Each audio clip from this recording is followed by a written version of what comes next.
meu caro Mano Menezes, é muito bom saber que o amigo está a bordo. Seja bem-vindo ao programa, Mano, boa tarde. Boa tarde, Elia. Boa tarde aos ouvintes da Bandeirantes. Prazer falar de futebol aí com vocês todos. Você sabe, Mano, que a gente tem a nossa conversa anual e é sempre bom, porque esta com certeza é uma conversa de alívio com você. Tava me lembrando aqui quando eu imaginei que você estivesse fazendo uma besteira gigante quando assumiu o Fluminense com 6 pontos ganhos em 13 rodadas na última colocação do Campeonato Brasileiro. O que é que te moveu naquele momento a aceitar uma tarefa gigantesca como aquela, Mano? Olha, Elia, a gente que é treinador sabe que existem momentos em que você é convidado para fazer trabalhos de times da ponta da tabela. Às vezes você é convidado para fazer trabalhos na parte intermediária e às vezes você é convidado a fazer trabalhos em times que estão na parte de baixo. O Fluminense estava bem abaixo, né, na última colocação do campeonato. Mas tinha um grupo de qualidade, eu sempre procuro analisar os jogadores que vou dirigir, né? O que mais nos preocupava e que até causou uma certa dúvida era o estilo que o Fluminense jogava, que a gente pensa diferente futebol e que teria, num curto espaço de tempo, com jogadores com característica para aquele outro modelo, passarem a jogar de uma maneira diferente, porque a situação requeria que se jogasse diferente. Mas a inteligência deles foi fundamental para a gente tentar ver de uma outra maneira as rodadas que tínhamos pela frente para poder atingir a pontuação necessária para a gente sair da situação que a gente se encontrava. Ô, Mano, eu sempre digo o seguinte, cada um de nós tem que saber o nosso tamanho, cada um de nós tem que saber o seu tamanho para você não ficar nem aquém do resultado que pode alcançar e nem tentar ir além, porque senão o tombo é grande e o prejuízo também é na mesma proporção muito alto. Como é que você encaminhou a sua renovação de contrato com o Fluminense para 25? É uma renovação encaminhada dentro das circunstâncias do Fluminense, dentro do orçamento do Fluminense, dentro dos jogadores que o Fluminense tem? Como é que se posiciona um treinador em cima dessa realidade? Olha, eu sempre costumo ser bem transparente no tipo de conversa que a gente tem com a direção que vamos trabalhar. A renovação, ela era uma renovação já bem encaminhada em termos de opção, em termos de intenção das duas partes, mas é preciso ser claro com a parte externa, que hoje tem uma influência muito grande. Não só por parte de torcida, mas por parte de mídia, da maneira como você avalia as coisas. E isso está tudo muito misturado, muito confuso no Brasil, né? E eu penso que o Fluminense não está entre as equipes que vai ter capacidade de fazer um investimento maior. Acho que isso é bem claro para todo mundo. Mas o que nunca fica claro é a ambição daquilo que a gente pode alcançar. Então, é preciso, numa conversa como essa, dizer para as pessoas que a maneira como você joga, ela influencia muito naquilo que você vai escolher como perfil dos jogadores para estar no grupo. E essa foi a parte mais importante daquilo que conversamos. E os passos que estamos tomando e as contratações que vão aparecer vão obedecer essa ideia para que o Fluminense possa competir com os times da ponta de uma maneira diferente, mas também com a ambição de ganhar e conquistar. Acho bem interessante, mas tem que ficar muito clara a ideia, né? Você não pode esquecer que o Botafogo investiu mais de 300 milhões e ainda vai continuar investindo, o Cruzeiro mais de 300, o Palmeiras agora vem ao mercado aí com mais de 250 milhões de reais de investimento, o Flamengo nem se fala, tem o maior elenco e o mais caro elenco da América do Sul, é um elenco que custa aí mais de 30 milhões de reais todos os meses. É muito difícil você competir ou tentar competir de igual para igual se você vai investir 30, 40 milhões contra adversários que vão investir 300, 350 milhões. Essa é uma realidade que tem que ficar absolutamente clara, não, mano? Mas o Fortaleza, que investiu bem menos nos últimos 3 anos, 4 anos, terminou o campeonato, os 2 últimos campeonatos brasileiros entre os primeiros. Então, na verdade, não é abdicar de vencer, não é abdicar de ter ambição, não é abdicar de querer ser campeão.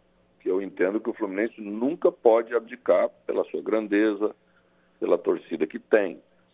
A maneira como nós vamos fazer isso, a maneira como nós vamos equilibrar essa disputa sem ter tanto dinheiro para investir, é com planejamento, é com organização, é com perfil de profissional competitivo para aliar os de grande qualidade que a gente tem. A maneira como você vai fazer é um pouco diferente dos outros, mas a ambição tem que ser a mesma. Concordo plenamente, acho muito interessante essa sua colocação. Aliás, foi tema do meu editorial de hoje aqui na abertura do programa, a ideia de que a gente tem aí 350, 400 jogadores privilegiados aqui no Brasil e que você só tem uma maneira de poder tentar controlá-los. E eu sou muito claro nessa questão, que é a questão da ideia de você ter uma boa e bela cartilha assinada antes do cara assinar o contrato, onde você possa pegar naquilo que o jogador realmente sente, que é no bolso. Se não todos, direção, treinador, todos ficarão reféns destes jogadores de futebol que têm longos contratos e que aí vão fazer exatamente aquilo que eles quiserem e não aquilo que eles deveriam fazer como profissionais que são. Como agir em cima dessa situação e dessa realidade que é dura, mas me parece ser cada dia mais clara, mano? Eu sempre pensei que para você poder cobrar dos outros, você tem que fazer a sua parte bem feita. Então, penso que os clubes brasileiros, durante bastante tempo, e alguns ainda, se tornam refém de comportamentos porque não fazem a sua parte. À medida em que você atrasa suas obrigações, você começa a se sentir desconfortável para cobrar a obrigação dos outros. Esse é o primeiro passo, né? A outra questão é uma questão profissional de comissão técnica, na minha opinião. A comissão técnica também tem que poder cobrar dos seus jogadores e para ela poder cobrar dos seus jogadores, ela tem que entregar tudo aquilo que é necessário fazer.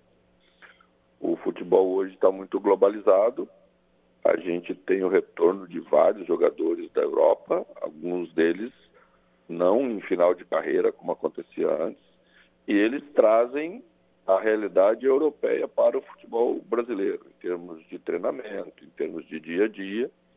E nós, como comissão técnica, temos que entender essa transformação que o futebol brasileiro passou e atender bem essa necessidade de entregar um treino de qualidade, um treino bem organizado, um treino motivador, um treino com bastante informação, para que os nossos jogadores também sintam que estão evoluindo e que estão sendo atendidos nas suas ambições de temporada.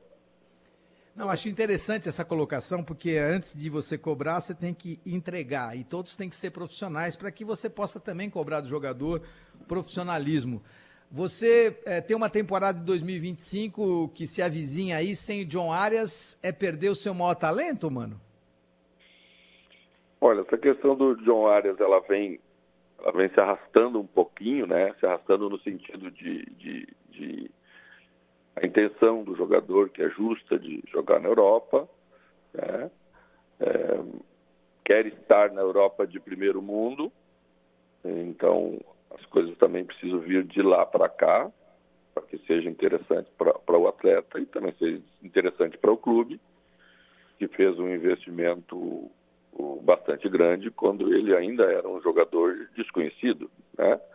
Então as coisas caminham juntas, vieram as conquistas para o Fluminense, que John Arias fez parte, é um jogador extremamente profissional e dedicado, está entre realmente um dos pilares que a gente tem nesse grupo.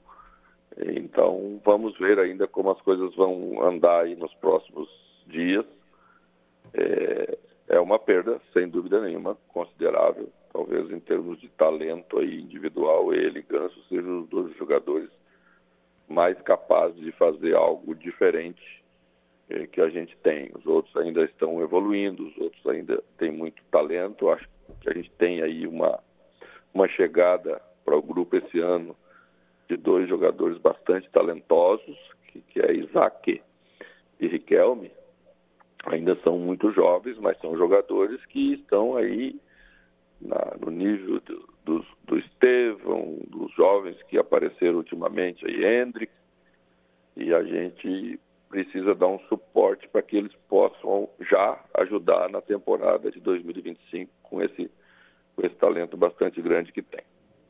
Não, e a gente fica sempre nessa expectativa de que esses talentos possam ser confirmados quando estiverem no time A, né? Quando estiverem no time profissional. Ô, mano, se você tivesse que apostar de 0 a 100%, com 100% seria a saída do Arias do Fluminense já em 25, em que patamar você acha que está a saída do Arias para 2025? 70%. Muito difícil dele ficar, então. Muito difícil, porque é uma vontade do jogador também, né? Mas pode haver um consenso para todo mundo que ele fica até a metade da temporada, por exemplo, até o Mundial, que é uma referência aí para os 4 clubes brasileiros que estão, né, no Mundial, que é pela primeira vez aí organizado pela FIFA de uma maneira muito semelhante à Copa do Mundo, que vai ser um torneio extremamente atrativo para todo mundo.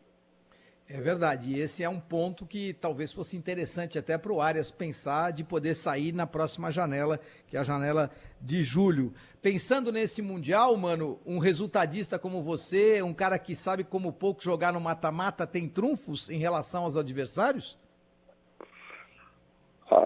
Eu sempre penso que quando você joga um torneio misto, que eu falo, porque a primeira parte dele é de pontos corridos dentro de um grupo e depois passa a se jogar de outra maneira, a obrigação sempre é você passar a fase de grupos. E depois o campeonato fica maior, o torneio fica maior em termos de nível técnico, certamente, mas num jogo, numa partida, as estratégias, as maneiras de comportamento da equipe, o convívio com a pressão extrema de você perder, estar fora, ganhar, passou de fase, provavelmente por um dos grandes clubes do mundo, isso faz o jogo ser diferente. E num jogo pode acontecer de tudo, né, Lia?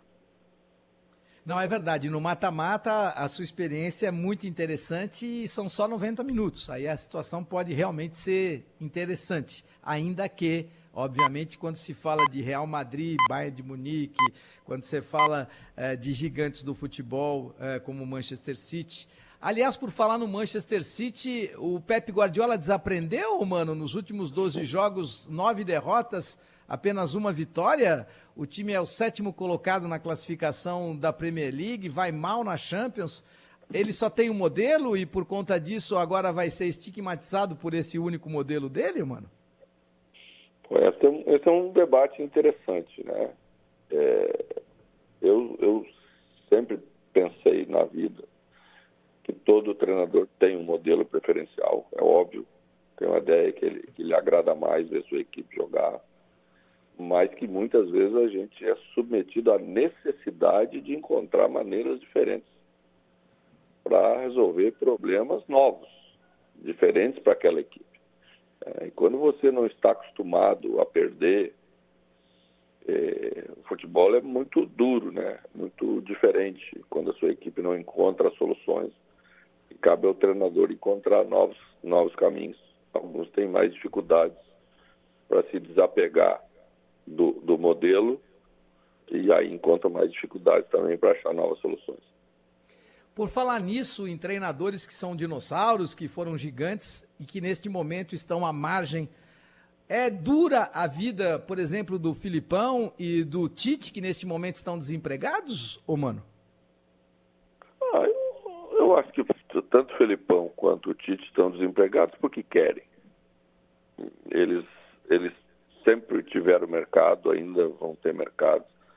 E vejo também com naturalidade que às vezes chega a hora de A, B, não quero nem entrar diretamente no nome dos dois, de você também dar lugar para outros, né? A vida não é eterna para ninguém. E não seria para os treinadores.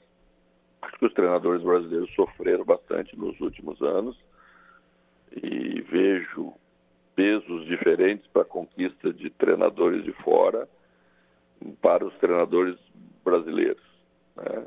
Só para citar um exemplo, treinadores brasileiros ganharam Libertadores nos últimos anos, vários, né? Como o Dorival, como o Diniz, como o Cuca, e não tiveram a mesma valorização, por exemplo, do Arthur Jorge do Botafogo.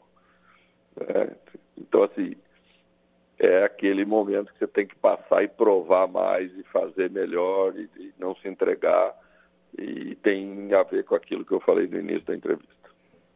Não, concordo plenamente e acho também que a gente, como treinador brasileiro, abriu muito o flanco numa época meio despreparada para que treinadores estrangeiros realmente entrassem no mercado. Mas é fato também que existe na contramão dessa história treinadores brasileiros muito qualificados que são menos valorizados. Entre eles está o caso do Carille. O que é que o Santos imaginaria que o Carille teria que fazer, mano? O cara é vice-campeão paulista jogando contra o Palmeiras, perdendo nos pênaltis. É campeão da Série B, nunca correu o risco de não estar na Série A em 2025 e não tem o seu contrato renovado. O que é que o treinador precisa fazer além do resultado? Pois é, eu acho que essa é uma das avaliações feitas de forma equivocada, né? Cumpriu, na minha opinião, quase que na integralidade aquilo que era a necessidade da temporada. Você só pode ganhar a Série B quando você está jogando a Série B. Não dá para ganhar a Série A. O jogo que você propõe no ano depois de uma queda, claro que é um jogo mais seguro para você atingir o objetivo, porque não existe a mínima possibilidade de você não estar na Série A do ano que vem, né? Seria um desastre. Então, aí entra o desconhecimento, aí entra a precipitação, aí entra aquela coisa da referência do clube, que já foi maior e que já jogou, sem dúvida nenhuma, um grande futebol, mas os ciclos são diferentes, as épocas são diferentes, e você também tem que entender o momento que está passando. Acho que foi um equívoco aí de avaliação. Boa, temos um minutinho para encerrar no Pai Bola, mano. Um conselho para Dorival Júnior na seleção brasileira. Siga em frente com suas convicções. A Argentina passou por mesmos problemas que o Brasil está passando há anos atrás. Nada servia, Messi não jogava, todo mundo criticava. Quando foi encontrar um treinador vindo das categorias de base da seleção, fez muito mais por falta de opção do que qualquer outra coisa, e achou o caminho, e as coisas se endireitaram. Hoje é campeão do mundo e joga com a confiança que o Brasil jogava anos atrás. O Brasil vai passar por isso também. A eliminatória é dura, mas o objetivo é classificar na eliminatória para depois enfrentar um outro tipo de adversário, um outro tipo de futebol, que eu acredito que o Brasil vai estar preparado, porque o Dorival é muito competente para isso. O treinador competente é aquele que tem o vestiário na sua mão porque ele é rígido, porque ele é justo ou porque ele passa a mão na cabeça daqueles que são os mais talentosos? Porque ele é justo. Tem que ser justo. Às vezes você é mais rígido, tem que ser mais rígido, às vezes você tem que ser mais